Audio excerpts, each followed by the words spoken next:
오늘 보실 하나님의 말씀은 레위기 2장 4절에서 16절까지 말씀이 되겠습니다. 레위기 2장 4절에서 16절까지 말씀입니다. 찾으셨으면 저와 여러분이 교독하시겠습니다. 내가 화덕에 구운 것으로 소재의 예물을 드리려거든 구운 가루에 기름을 섞어 만든 무교병이나 기름을 바른 무교 전병을 드릴 것이요. 철판에 묻힌 것으로 소재의 예물을 드리려거든 고운 가루에 누룩을 넣지 말고 기름을 섞어 조각으로 나누고 그 위에 기름을 부을지니 이는 소재니라. 내가 냄비의 것으로 소재를 드리려거든 고운 가루와 기름을 섞어 만들지니라. 너는 이것들로 만든 소재물을 여호와께로 가져다가 제사장에게 줄 것이요 제사장은 그것을 제단으로 가져가서 그 소재물 중에서 기념할 것을 가져다가 제단 위에서 불사를 피니 이는 화제라 여호와께 향기로운 냄새니라. 소재물에 남은 것은 아론과 그의 아들들에게 돌릴지니 이는 여호와의 화제물 중에 지극히 거룩한 것이니라. 너희가 여호와께 드리는 모든 소재물에는 누룩을 넣지 말지니 너희가 누룩이나 꿀을 여호와께 화제로 드려 사라지지 못할지니라. 처음 익은 것으로는 그것을 여호와께 드릴지나 향기로운 냄새를 위하여는 제단에 올리지 말지며 내 모든 소재물에 소금을 치라. 내 하나님의 언약의 소금을 내 소재에 빼지 못할지니 내 모든 예물에 소금을 드릴지니라. 너는 첫 이삭의 소재를 여호와께 드리거든 첫 이삭을 볶아 찢는 것으로 내 소재를 삼되 그 위에 기름을 붓고 그 위에 유향을 더할지니 이는 소재니라. 다 함께 읽으시겠습니다. 제사장은 찢는 곡식과 기름을 모든 유향과 함께 기념물로 불사를 지니 이는 여호와께 드리는 화제니라. 아멘. 잠시 기도하시겠습니다. 하나님 아버지, 이렇게 복된 날 저희들을 예배자의 자리에 서게 하시니 감사드립니다. 지난 일주일 추석 연휴를 맞이하여 고향에 갔다가 안전하게 돌아와서 이렇게 하나님 우리가 함께 모여서 하나님 앞에 마음과 뜻과 정성을 다하여 예배드립니다. 우리 하나님 홀로 영광받아 주시옵소서. 하나님 특별히 이 시간 간구하고 원하옵기는 이제 11월 16일 아버지 우리 주의 향기 사랑교회 공동체 아둘람 잔치를 위해서 준비 중에 있습니다. 이 모든 준비에 우리 하나님 함께 하시고 아버지 역사하셔서 아버지 하나님 그 예배를 통하여 우리 교회가 아버지 하나님 일대 대전환을 맞이하는 귀한 은혜의 시간이 되게 하여 주시옵소서. 우리 성도들은 기도로 아버지 하나님 준비하게 하시고 오직 우리 하나님께 영광 돌리기 위한 시간으로 준비하게 하여 주시옵소서. 하나님 우리가 오늘 레위기 소재를 나눕니다. 아버지 하나님 우리의 삶이 감사가 되게 하시고 감사가 우리 입에서 떠나지 않는 은혜의 사람들 되게 하여 주시옵소서. 이 시간 우리의 생각들은 다 아버지 제하여 주시고 하나님의 말씀으로 하나님의 생각만 가득한 은혜의 시간이 되게 하여 주시옵소서. 감사드리며 우리 주 예수 그리스도의 이름으로 기도드리옵나이다. 아멘. 샬롬. 우리 고향에 갔다 오셔서 앞뒤 좌우 옆에 있는 분들과 잘 다녀오셨어요 하고 인사 한번 하시고 말하겠습니다. 지난주에 제가 강대상에서 너무 놀랐어요. 그래서 아주 경직됐는데 오늘 올라오니까 너무 좋아요. 역시 여러분이 있어야 목회자도 설교를 할 수 있는 것 같습니다. 감사합니다. 오늘 우리가 나눌 레위기 2장은요 곡식제사에 관한 내용인데 곡식제사는 소제라고 불립니다. 그래서 우리가 나누는 이것은 소제고요. 소제는 특별히 피가 없는 제사입니다. 이거는 자원에서 드리는 제사이며 이것은 첫 열매를 드리는 제사이기도 하고 또한 하나님 앞에 내 삶에서 나를 구원하신 하나님, 지금까지 나를 지켜주신 하나님 앞에 감사의 표현을 드리는 그런 제사입니다. 감사와 헌신을 표현하며 모든 것은 하나님께서 공급하십니다 라는 의미를 담아서 하나님께 올려드리는 제사가 바로 소제입니다.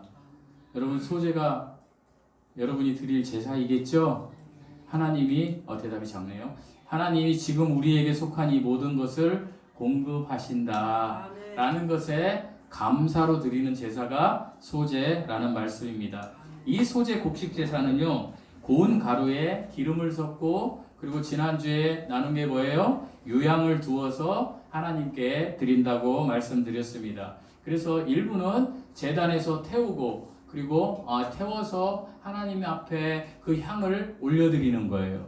그런데 또 일부는, 나머지는 제사장들에게 몫으로 떼어주는 것이 소제였습니다. 그러니까 이 하나님께 드리는 제사의 일부가 공동체 내의 제사장들에게 공급되는 것을 의미합니다. 오늘날로 말하면 교회 공동체에서 목회자나 사역자들에게 이렇게 그 사례비를 주는 것과 똑같다라고 보시면 되겠습니다. 또한 이 제사는요, 누룩을 사용하지 않습니다. 그리고 꿀을 사용하지 않아요. 누룩과 꿀을 왜 사용하지 않느냐? 제가 뒤에 가서 자세히 나누겠지만, 누룩은 죄를 상징하고 부패를 상징합니다. 그리고 꿀은 쾌락을 상징하기 때문에 여기에 넣지 않습니다. 그만큼 이 제사는 순수함과 정결함을 강조하는 거예요. 하나님께 감사드리지만 순수함과 정결함을 잊어서는 안 된다라는 제사입니다. 또한 그런데 이 곡식 제사의 이 소제, 모든 소제에는 반드시 들어가야 될 게 있는데, 그것이 무엇이냐면, 우리가 많이 먹으면 병 걸리고 적게 먹으면 죽는 거 뭘까요?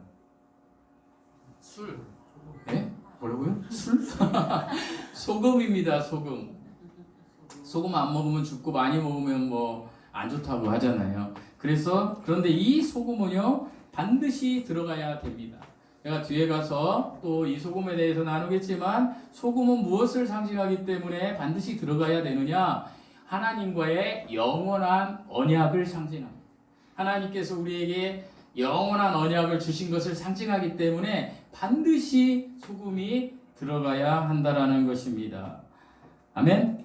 네. 그래서 이제 우리가 오늘 나눌 것은 지난주에는 소제에 꼭 들어가야 될 것들 3가지, 고운 가루, 기름, 유향에 대해서 나눴다면, 오늘은 들어가지 말아야 될 것, 소제에 들어가지 말아야 될 것 2가지. 무엇과 무엇이라고 그랬어요 방금? 아이고, 아멘. 제가 아멘입니다. 그리고 꼭 들어가야 될 것, 소금. 이거에 대해서 나누면서 여러분과 은혜를 좀 나누고자 합니다. 우리 4절 말씀 읽어보시겠습니다. 4절 시작. 내가 바다에 구운 것으로 소제의 의무를 드리려고 고운 가루에 무슨 것을 소제를 드릴 때에 첫 번째 등장하는 게 뭐냐면 화덕입니다. 화덕 아시죠? 유럽 뭐 세계 여행 이런 거 보면 유럽에는 빵을 구울 때 어느 나라인지 제가 기억이 안 나는데, 이 화덕에다가 밀가루 반죽을 해가지고 이렇게 붙이더라고요. 그런 식으로 생긴 화덕. 우리나라도 옛날에 화덕이 있었잖아요. 화덕이 등장합니다. 화덕에 넣고 굽기 시작하는 거예요. 이 곡식으로 된 것을 기름을 넣고 유향을 바랐던 것을 이제 굽기 시작합니다. 그리고 5절에 보시면 또 등장하는 게 하나 있어요. 5절 읽어보시겠습니다. 5절 시작. 철판에 붙인 것으로 소제의 예물을 드리려거든 고운 가루에 물을 넣지 말고 기름을 섞어. 뭐가 나옵니까? 철판이 나와요. 철판. 이 철판에다 갖다 붙이는 거예요. 저기 남문에 가면 그 곱창 전골 철판 구이집이 있어요. 그죠? 거기 제일 유명한 집이 우리 처형님이었어요. 그런데 되게 유명했어요. 엄마네 집이라고. 근데 나이가 드셔가지고 다른 사람한테 인수인계하고 이렇게 했는데, 아이 그걸 왜 나한테 주지, 다른 사람한테 줬나, 우리 사모한테 맨날 줄 서서 먹어요. 그런 철판 구이, 거기에 이제 이렇게 갖다가 곡식 예물을 붙입니다. 그리고 7절에 또 뭐 등장하는 게 있어요. 우리 7절 읽어보시겠습니다. 7절 시작. 내가 나의 위에 것으로 소제를 드리고 고운 가루와 기름을 섞어 만들지니라. 7절에 또 뭐가 나옵니까? 오늘 되게 고향 갔다 오시더니 머리가 총명해지셨어요. 냄비가 등장합니다. 냄비 속에 뭘 넣어요? 곡식 예물을 넣고 이제 끓이기 시작하는 겁니다. 그러니까 화덕에 굽고 그 다음에 철판에 붙인 다음에 그 다음에 냄비에다 막 끓이는 거예요.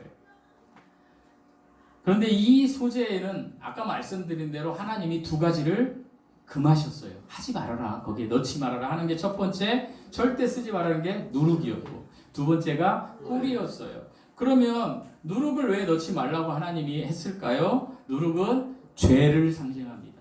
죄는 부패를 말하는 것이죠. 고린도전서 5장 7절에서는 이렇게 말씀하십니다. 너희는 누룩이 없는 자이다. 여러분이 구원받았으면 이제 누룩이 없는 자라는 거예요. 여러분은 죄가 없는 자라는 거예요. 우리는 죄를 짓지만 하나님이 너희는 죄가 없어, 너희는 부패하지 않았어 라고 이야기한다라는 거예요. 그러시면서 누룩이 없는 자인데 새 덩어리가 되기 위하여 뭐라고 그랬어요? 거기에서 묵은 누룩을 버려라. 내가 이미 구원해줬는데 묵은 누룩, 묵은 죄를 갖다가 어떻게 내어버려라. 우리가 하나님 앞에 저는 하나님으로부터 구원받은 의인입니다, 죄인이지만 의인입니다 할 때 여전히 죄 속에 파묻혀서 묵은 누룩에 그 죄에 파묻혀 있지 말고 어떻게 갖다가 내어버려라. 그러시면서 하나님이 우리의 유월절 그리스도께서 희생이 되셨느니라. 여러분의 삶이 정말로 구원받았으면 이제 소제를 드려야 되는데, 감사의 제사를 드려야 되는데, 그때마다 어떻게 우리를 위해서, 나를 위해서 유월절에 희생하신 누구를? 예수 그리스도를 생각해라. 그러면서 묵은 누룩을 거기다 넣지 말고 어떻게? 버려라 라고 주님이 말씀하시는 것입니다. 그리고 고린도전서 5장 8절에서 이어서 뭐라고 하냐면, 이러므로 우리가 명절을 지키되 묵은 누룩으로 말고, 묵은 죄로 말고. 여러분 구원받으셨죠? 그럼 여러분 새 사람이 되었어요. 옛날에 그 죄의 죄책감에 그 죄성에 그것으로 하지 말고, 악의 판 누룩으로도 하지 말고, 나 지금 안 좋은 일이 있어서 여기 와서 기분이 안 좋아, 그런 악의에 찬 누룩, 그 죄성으로도 하지 말고 누룩 없이 온전히 순전함과 진실함의 떡으로 하자. 그러니까 주님은 그 누룩을 제하고 죄된 것, 악한 것, 이런 것들을 다 제하고 오늘 예배 드려라 라고 말씀하시는 거예요. 수제를 통해서 저와 여러분에게. 그래서 누룩은 넣지 마라. 왜? 누룩은 죄를 상징한다. 우리는 구원받은 성도들이다. 그런데 우리가 구원받았는데 왜 그 누룩을 잡고 있느니, 묵은 누룩을 잡고 있니? 라고 주님이 말씀하시는 거예요. 소재는 구원받은 이후에 성도들이 어떻게 살아야 될 건지, 내가 정말 구원받았다라면 예배 후의 삶은 예배의 연장이라는 사실을 깨닫고, 내가 예배 드릴 때나 나가서 정말로 예배 드렸다면 운전할 때나 나가서 어떤 마트에 갔을 때나 어떻게 예배를 드리기 위한 삶이 펼쳐져야 된다라는 거예요. 정말로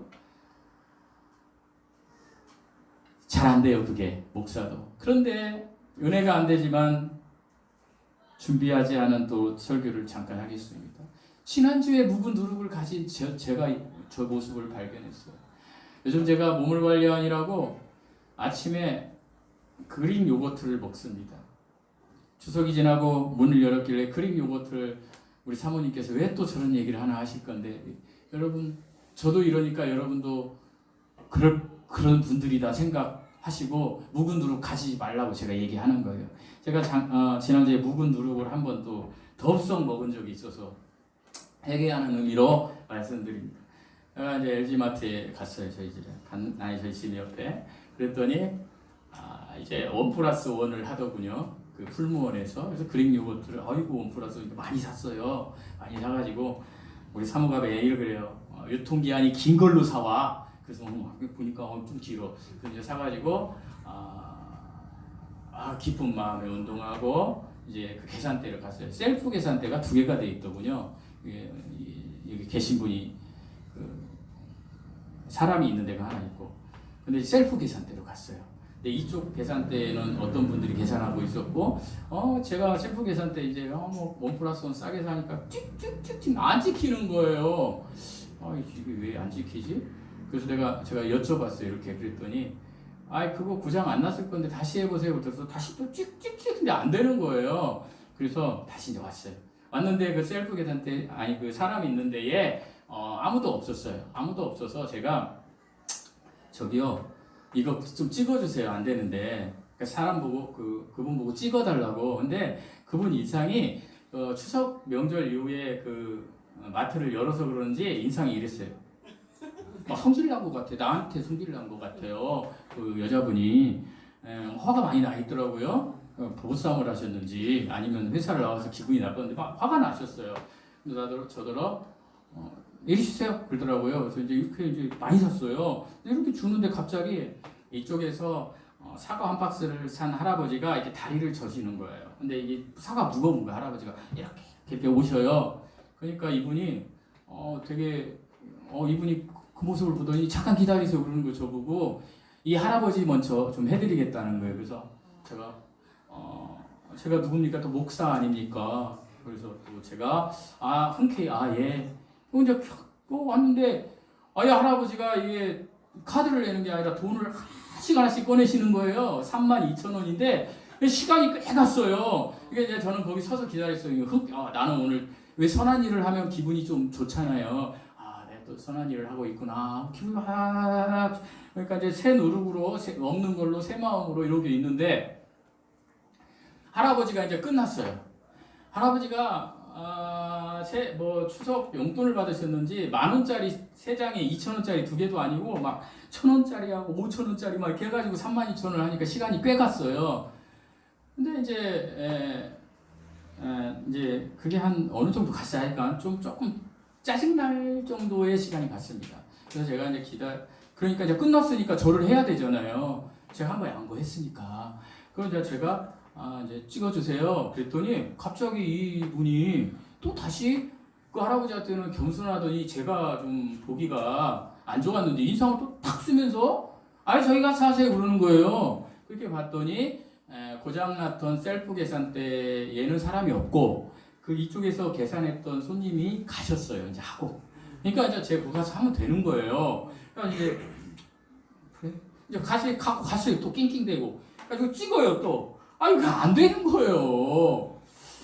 그래서 이거 안 되는데요. 그랬더니 저 손님 됐는데 왜 안 돼요? 그러는 거예요. 저한테 또 구박을 주는 거예요. 이제 그러니까 어떻게 해요?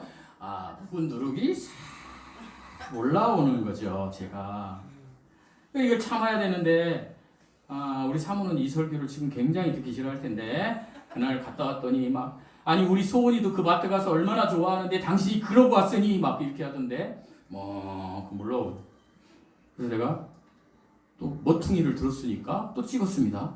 근데 또 안 되는 거예요. 그러니까 이제 짜증이 확 난 거예요. 제가 한 10분을 거기서 수비한 것 같아서 제가 딱 놓고 이거 안 되는데요.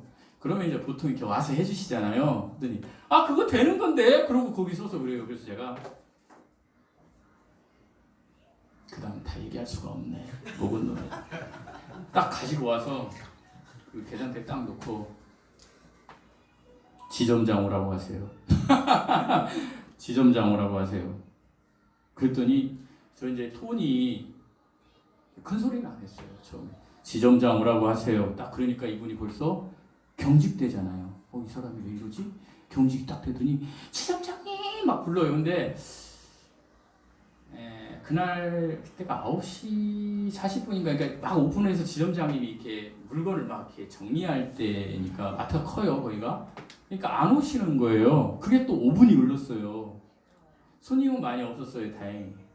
다행히 많았으면 참 큰일 날 뻔했어요. 안 와. 그리고 이 아줌마는 도망갔어. 지점장 오라고 하세요. 도망가 버린 거예요. 지점장 찾으러 간다고. 그거 다시 왔어. 그러면 찍어주면 되잖아요. 안 찍어주는 거야. 그 다음은 정말 얘기하기가 곤란해요. 강대상에서. 그러나 회개하는 마음으로 하겠습니다. 거기가 그냥 다 들릴 정도로 여러분 제 인품이 누르기 아주 더러운 거 아시죠? 크게. 흉내도 못 내. 엄청 크게. 사람들이 막 경기할 정도로 목소리 크잖아요. 막 이렇게 사람들이 다. 지점장을 하니까. 이제 더 이상 목사도 아니고 우리 이제 완전히 이제 이성을 잃은 거야. 20분을 그랬다. 그렇게 큰 소리를 소리를 내니까 어디선가 막 그 안경 쓴 뚱뚱한 남자가 막 뛰어오는 거예요. 뛰어가지고 아이고 손님 죄송합니다. 손님 죄송합니다. 그러니까 얘는 상황을 몰라. 이렇게 이런 상황에서 안 해줄 거면 처음부터 안 해준다고 하지. 이게 뭐 하는 짓이지? 해명해. 제가 상당히 안 좋은 버릇이 있어요. 저는 해명하라고 얘기해요. 이런 일이 있었는데 해명하세요. 안 좋죠. 다 묵은 누룩이 그렇게 있어. 에휴, 우리 목사님 안 돼. 역시 그렇게 하지 마세요. 여러분도 있어요. 그래서 얘기하는 거야. 그렇게 했는데 이 지점장님이 얼마나 저에게 공손한지. 죄송합니다. 해명한 죄송합니다. 손님 너무 죄송합니다 하면서 그거에 내가 아이고 내가 목사지 다시 돌아왔어. 회개가 되는 거예요. 아이고 근데 잘못했구나. 그렇게 묵은 누룩을 또 이렇게 가지고 저와 여러분이 그럴 때가 있어요. 근데 주님이 뭐라고요? 이 묵은 누룩을 제하고 그리스도인답게 살아라. 그렇게 이야기하시는 거예요. 아멘? 이것만 듣고 아이고 아직도 성깔이 있어 이렇게 생각하지 마시고 우리는 항상 그런 게 있다 생각하시기 바랍니다. 두 번째 하나님이 소재에서 범하신 게 뭐냐? 꿀이에요. 꿀은 무엇을 상징하냐? 죄의 쾌락을 상징하는 거예요. 여러분 사람들이요 꿀이 성분이 뭐예요? 꿀이 달잖아요. 근데요 그 죄도요 쾌락이 있어요. 그런데 쾌락은요 순수함과 정결함을 방해하세요. 우리 정영식 집사님이 지금 영화 집사님하고 막 얘기하면서 웃는 게 묵은 누룩이 있었던 것 같아요. 있으면 와서 회개하시기 바랍니다. 저처럼 묵은 누룩이 있었던 것 같은데 여러분 이 꿀은요 쾌락을 상징하는 거예요. 누룩이 죄를 상징했다면 이 죄에 대한 쾌락을 상징하는 게 꿀이에요. 꿀이 달잖아요. 쾌락은 달콤해요. 죄를 범하는 이유가 뭐예요? 죄가요 범하는 게 재밌어요. 달콤해요. 그리고 죄에는 항상 쾌락이 있어요. 그래서 죄를 범하는 사람들이 그 죄에서 빠져나올 수가 없어요. 왜? 쾌락이 있으니까. 죄에. 그래서 히브리서 11장 25절에 보면 모세가 이스라엘 백성들에게 보여주는 헌신이 있는데 너희들 그 헌신을 본받아라라고 하나님이 이야기하세요. 그렇다면 모세가 어떻게 하나님의 백성들을 위해서 그의 일생을 헌신했는가? 히브리서 11장 25절에서 이렇게 말씀하세요. 도리어 하나님의 백성과 함께 고난받기를 잠시 죄악의 낙을 누리는 것보다 더 좋아하고 모세는요 잠시 죄악의 낙을 누리는 것보다 여러분 죄악은 잠시예요. 여러분 그러니까 이 낙이 쾌락이에요. 그러니까 죄악이 가져다주는 쾌락은 잠시라는 거예요.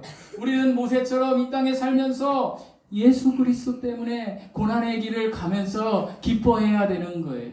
꿀의 그 달콤함에 빠져서 죄의 쾌락에 죄의 낙에 빠져 있으면 안 된다라는 거예요. 죄는 항상 동반하는 친구가 있는데 그게 뭐냐? 쾌락이에요.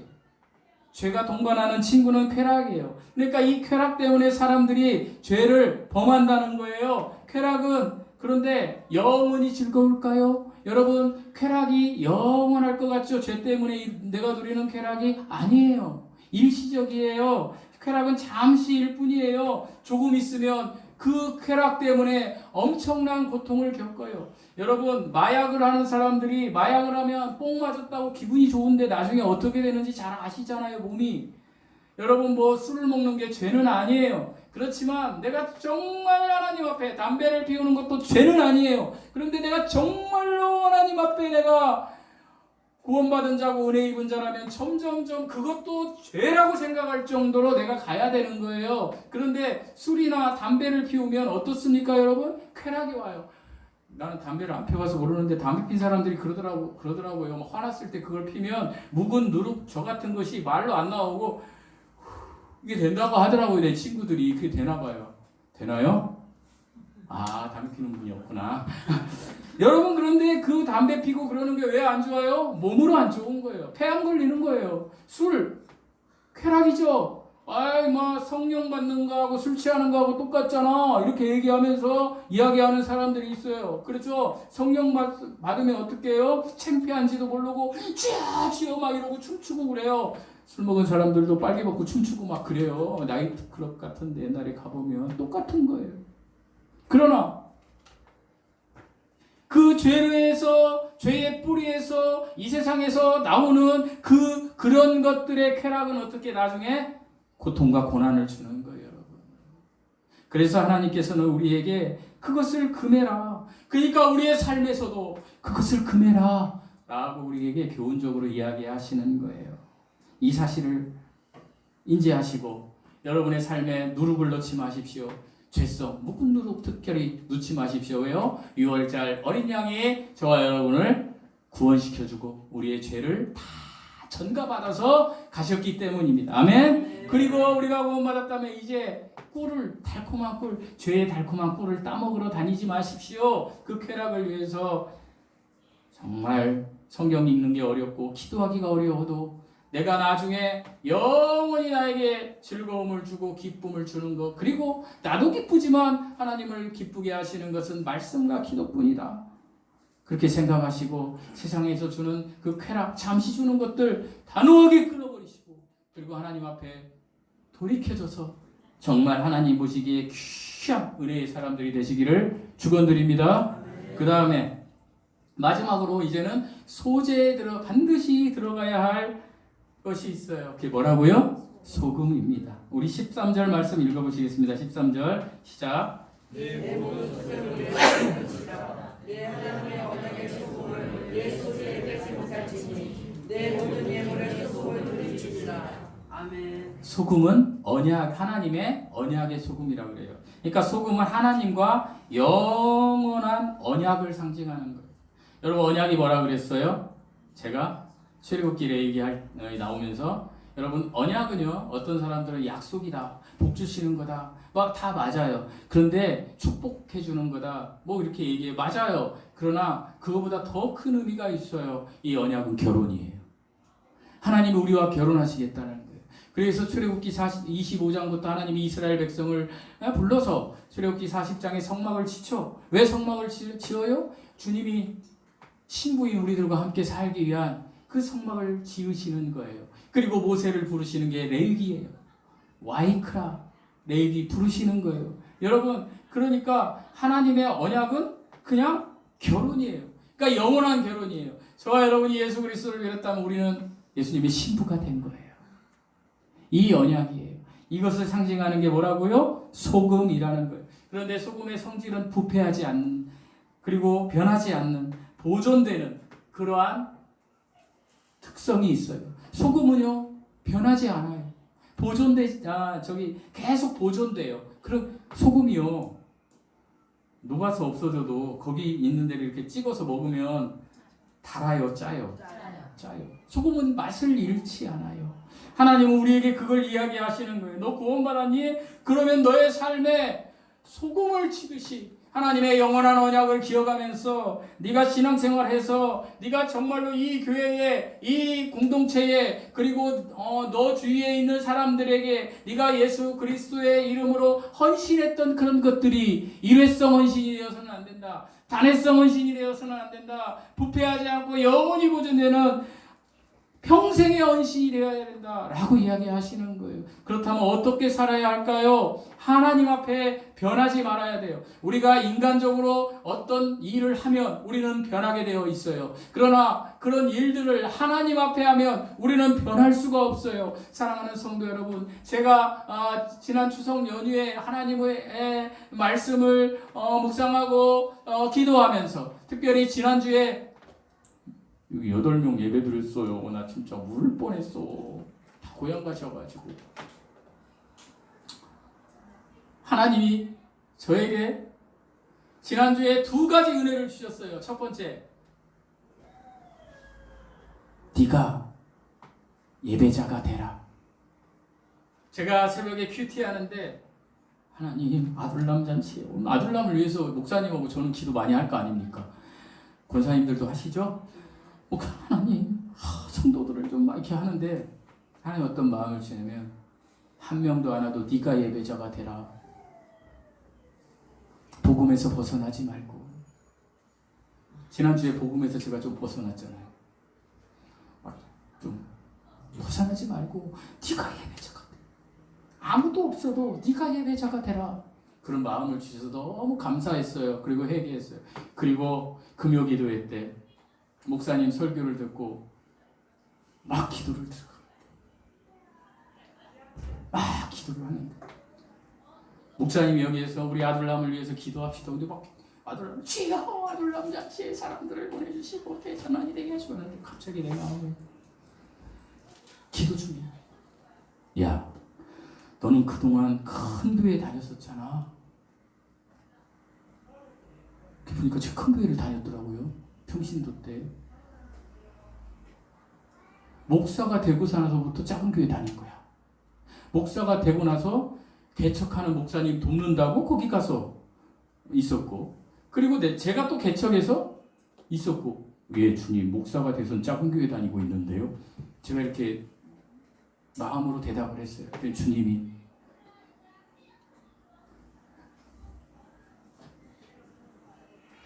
너를 보고 여기 이 교회 작은 교회에 오는 성도들이 얼마나 귀하니, 여러분이 얼마나 귀하냐는 거예요. 소리 좀 그만 지르고. 저는 애달픈 마음이지만 그런 마음을 주시더라고요. 오늘 소리 좀 덜 지른 것 같지 않습니까? 저는 애달퍼서 그런 거지만 얼마나 고맙니. 여러분은 작은 교회에 오셨잖아요. 물론 우리 교회보다 작은 교회도 있지만 어쨌든 이렇게 볼 때 아, 그렇구나. 성도들에게 정말로 내가 소금이 돼야 되겠구나. 내가 하나님 앞에 예배자로 산 제물이 돼야 되겠구나. 변하지 말아야 되겠구나. 이런 생각을 금요일 날 했어요. 기분이 너무 좋은 거예요. 오늘 또 뭐 우리 성도님들이 이렇게 오니까 너무 좋은 거예요. 그냥 여기 새로 오신 분 오늘 없잖아요. 근데 왜 이렇게 기분이 좋은지 모르겠어요. 아, 그렇구나. 이게 하나님을 누리는 거구나. 이게 소금을 치는 신앙생활이구나. 하나님의 영원한 언약을 붙잡고 나가는 거구나. 사랑하는 성도 여러분, 저는 목회하면서 여러분과 같이 정말 아름다운 교회, 정말 가기 싫은 공동체를 다시 한번 만들고자 합니다. 그래서 제가 생각했던 마음이 뭐냐면, 하나님이 너 정말 작은 교회 너희 성도들 오는데 관계 목회를 해라 라는 마음을 주셨어요. 처음 얘기하는 거예요. 우리 사모한테도 얘기 안 했어요. 성도들 오면 저는 원래 안아주는 건 못합니다. 김상희 집사님 못 안아줘요. 성격상 그건 안 돼요. 어머니한테 어렸을 때부터 그렇게 커가지고 저는 여자들하고는 악수 외에는 안 해요. 여기 저기 탤런트가 와도 안 해요. 그렇지만 이름 불러요. 김상희 집사님 오셨어요? 김영자 집사님 오셨네? 보셨네요? 상처받고 온 사람들에게 이름 불러서 얘기해줘라. 오늘 이름 불렀잖아요, 제가. 물론 이제 우리 이정아 집사님은